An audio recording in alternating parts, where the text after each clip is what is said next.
welcome to Trek Tuesday here on KRAD COVID Readings. I'm Keith R.A. DeCandido, reading my writings to entertain you during this crazy time.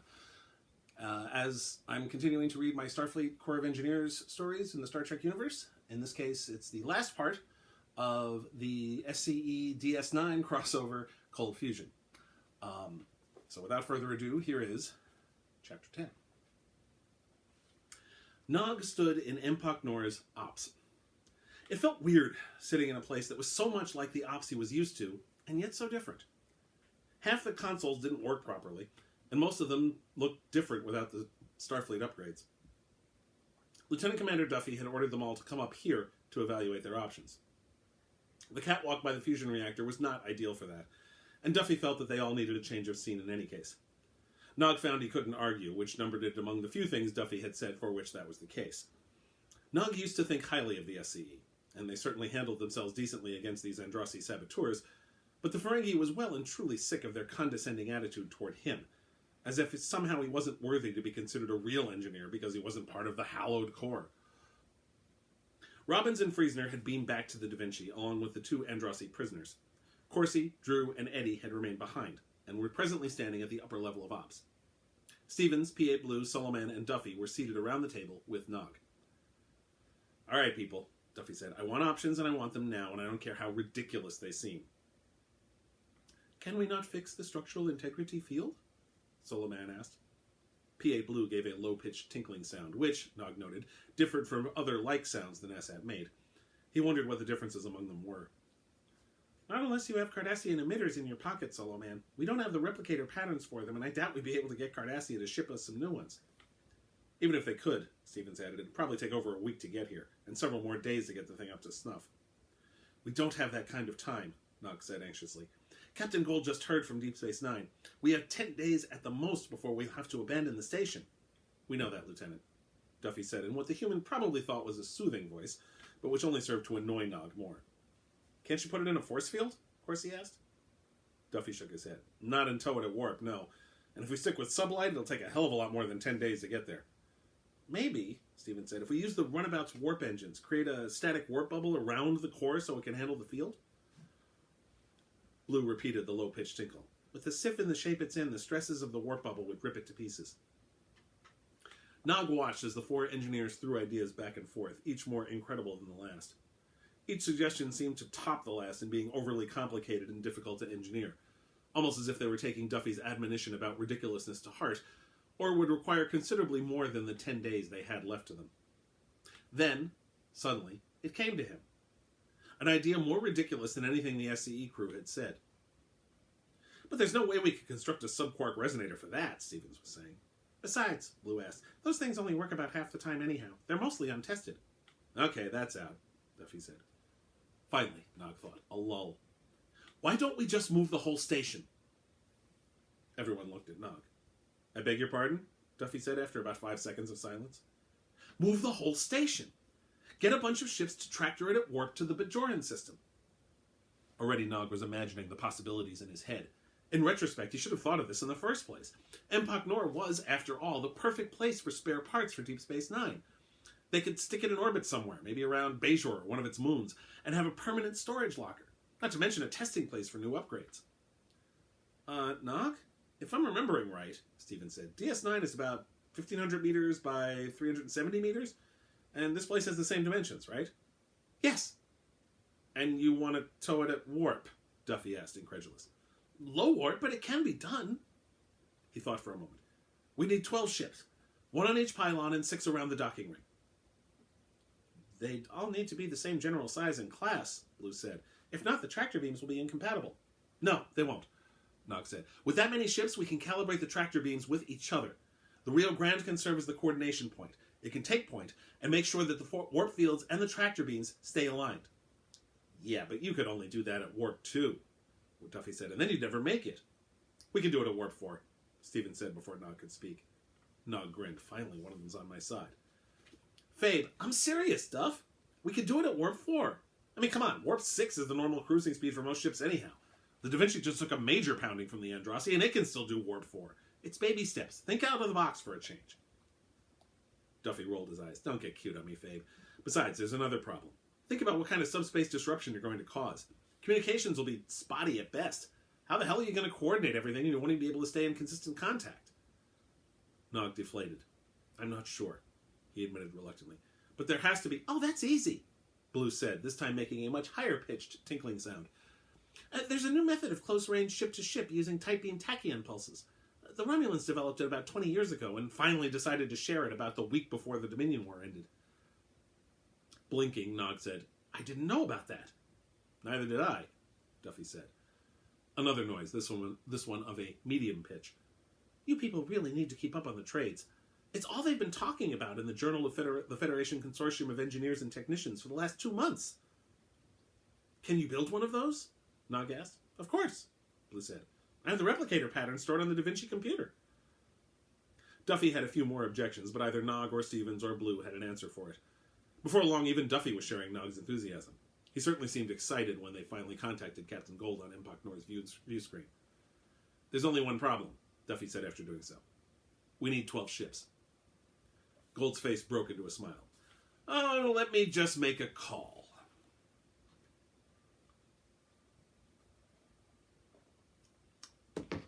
Chapter 11. David Gold had been listening to the latest letter from his granddaughter for the 16th time when the call from the bridge came. Message from Earth, sir, said Lieutenant McAllen. On screen, Gold said, once again removing the image of Ruth's face and replacing it with the Starfleet logo, which was, in turn, replaced by the familiar visage of Captain Montgomery Scott, the liaison between the S.C.E. and the Admiralty. I got your request, David, and I've got to ask you, have you gone completely daft? Scotty had a huge grin on his face, which was the only reason why Gold wasn't stunned. After all, Nog's plan was the type of thing that Scotty himself would have come with during his days as a full-time engineer. No more than usual. The real question is, can you do it? Yes and no, lad. There are 9 ships en route to the Trevis system now. They should be there within a few hours. I'm afraid that's the best I could do. And even then, I can't promise that they'll do what you're asking. That'll be up to you and your lot to convince them of. Fair enough. By the way, which one of that motley bunch came up with this scheme? Duffy? P8 Blue? Actually, it was the Ferengi kid from DS9, Nog. His idea, his specs for implementing it, and his request for 12 ships. With a twinkle in his eye, Scotty said, Well then, I think it's only appropriate for me to be the one to break it to him that he only gets 9. Besides, I'd like to meet the man who came up with this. 'Tis only a pity I won't be able to shake his hand. Gold smiled and tapped his comm badge. Gold and Nog, report to the captain's quarters immediately. Within a few minutes, which Gold spent giving Scotty a quick verbal report on the entire Empok Nor affair, the door chime rang.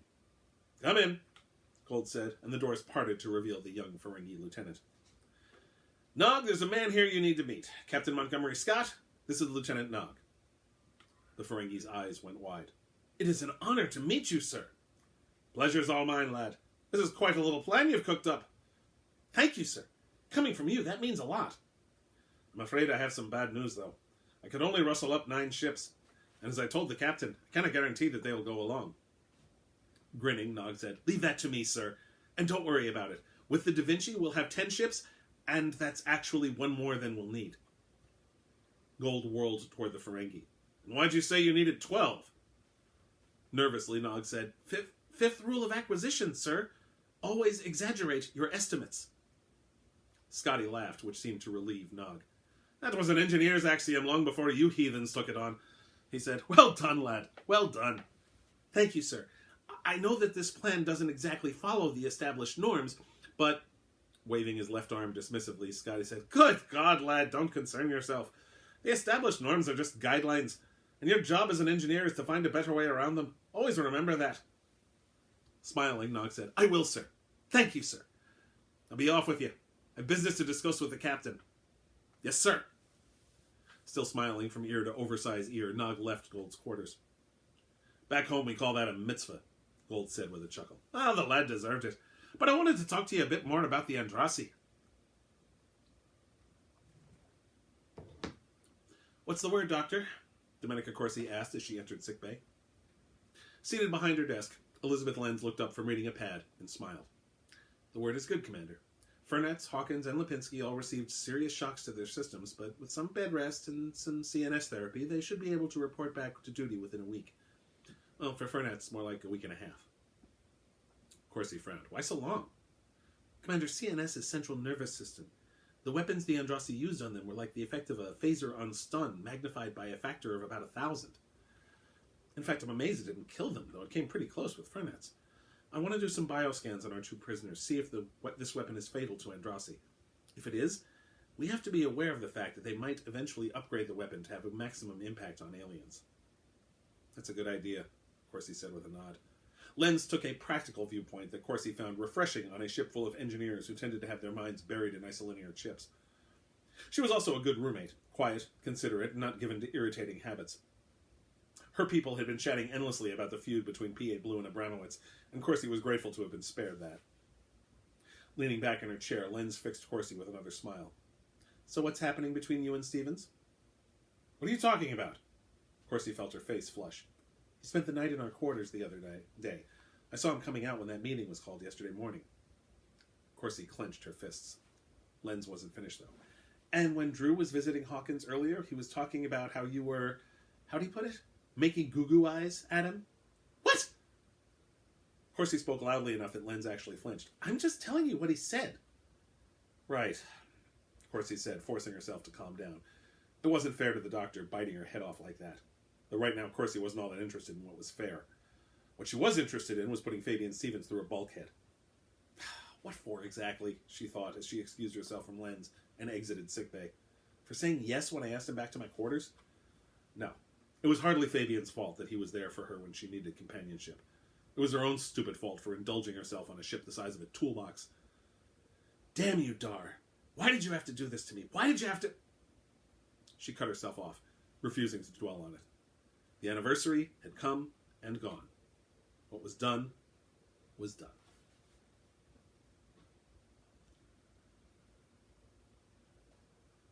Nog was hunched over the Rio Grande's controls, listening to his recording of Sinravian Drad when the hail from the Sugihara came through. Finally, he thought. Captain Dimitrigian was the only one of the 9 ship captains who hadn't gotten back to him. The other 8 had all agreed to go along with it. Some enthusiastically, some with greatest reluctance, but they all did agree in the end. Except for Captain Jana Dimitrigian. He put the captain's round face on the screen, then he remembered to turn the music off. Lieutenant, she said, I've been thinking about your proposal. I've also gone over it with my chief engineer. For what it's worth, she thinks you're categorically insane, and has said that if we go through with this, she refuses to accept any responsibility for it. Nog sighed. Well, I've been lucky up until now. Besides, with the Da Vinci, we'll be fine. Well, thank you for taking the time to come here, Captain. Dimitrigian frowned. I haven't said we won't do it, Lieutenant. Last time I checked, I was in command of the Sugihara, not Lieutenant Barbanti, nor you. Feeling his lobes shrivel, Nog said, I'm sorry, sir. What I want to know is this. What's in it for me if I go it along? His lobes perked back up. Now the captain was speaking his language. As I said in my original communication, you'll have short leave for your crew on Bajor, which is one of the loveliest planets in the quadrant, plus whatever maintenance your ship needs from my engineering staff. Both of which I can get from Starbase 96, which, if nothing else, has a working power source. I'll need more than that. Nog spoke slowly. I'm not sure what else I can offer. He let the sentence hang. Usually if you paused there, the customer would finish the sentence for you. When you established the comlink, Dimitrigian said, you had some kind of music on? It sounded like Blee Lou's Endless Dream. Yes, it was. I can make a recording for you. No, thank you. I can't stand the stuff.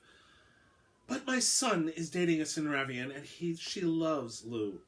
However, they've been living on the Canopius planet, and she hasn't been able to get her hands on Lou's newest recording. I forget what it's called. It's yours, Nog said. An original, not a copy, Dimitrigian added. Sinravians are fussy about that sort of thing, something about their inner ears. Shaking his head at the relative ignorance of such stunted-eared folk as humans, Nog said, you'll have an original recording by the time we reach DS9. In that case, Lieutenant, the Sugihara is at your disposal. Excellent! Thank you, Captain. Rio Grande out. Nog cut the connection. Now, where am I supposed to get an original of Blee Lou's latest recording? The runabout was currently docked at Empok Nor. P.A. Blue is due back any moment with a full structural report, after which point the NASAT would come on board, download the information to the runabout computer, and then beam back to the Da Vinci while Nog took up position at the head of the convoy that would tow Empok Nor back. Nog started Endless Dream up again as he went over the data. The computer models were all encouraging, and the S.C.E. were all sure that it would work. Of course, the report he'd gotten from DS9 was that everyone except Commander Vaughn thought he was insane, but nobody actually objected either. Probably because they'd seen the computer models also, and besides, nobody had a better idea. The doors to the runabout opened, and P.A. Blue came in, and immediately let out a screech that nearly punctured Nog's delicate eardrums. "Lieutenant?" Blue said as Nog gripped his oversized ears with his undersized hands. "If you do not shut that music off, Deep Space Nine will need to find a new chief operations officer, as the present one will be larvae food." "Computer, terminate music," Nog said quickly. "First Abramowitz, now you," Blue said. "Abramowitz? She's our cultural specialist and also my roommate. She just got the latest recording of that fecal matter you call music by that Blee Lou person, and it's been driving me insane." "Really?" Nog said. "Maybe we can help each other out."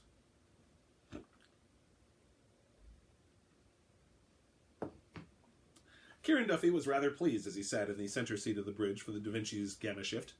Everything was going smoothly. The 10 ships were taking up position with 1 ship on each of the 6 pylons, and the remaining 4 evenly spaced around the docking ring. The Rio Grande was taking up position ready to lead the convoy to Deep Space Nine. Some last-minute figures needed to be gone over, of course, but they were on schedule to start at the beginning of Alpha Shift. Closer to home, the Abramowitz-Patty difficulty had been settled thanks to their Ferengi visitor. Nog had apparently convinced Carol to let him have her new DRAD recording for the Sugihara's captain in exchange for something. When Fabe Stevens shared this bit of intelligence, the engineer had been unclear as to what the something was that Nog had promised to Carol, but Duffy was sure he'd find out soon enough. The Gamma Shift Tactical Officer, a young ensign named Petrowski, said, "Commander, we're getting a Priority 1 distress call." She looked up and gave Duffy a stricken look.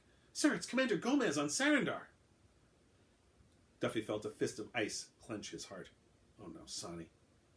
It took him a moment to make his mouth work. "Confirm." "The distress call is definitely coming from Nalori Space, and it was sent 2 days ago, sir." "Engineering, this is Duffy. Are we back up to capacity yet?" Nancy Conlon, the current duty officer, said, "Yes, sir, Commander. Can give you a warp 9.7 for 12 hours, just like the specs say. Longer if we have to. Why? I thought this trip was going to be at warp 4. "We may be taking a different trip. Duffy out." He took another deep breath in through his nose and exhaled through his mouth. "Captain Gold, to the bridge."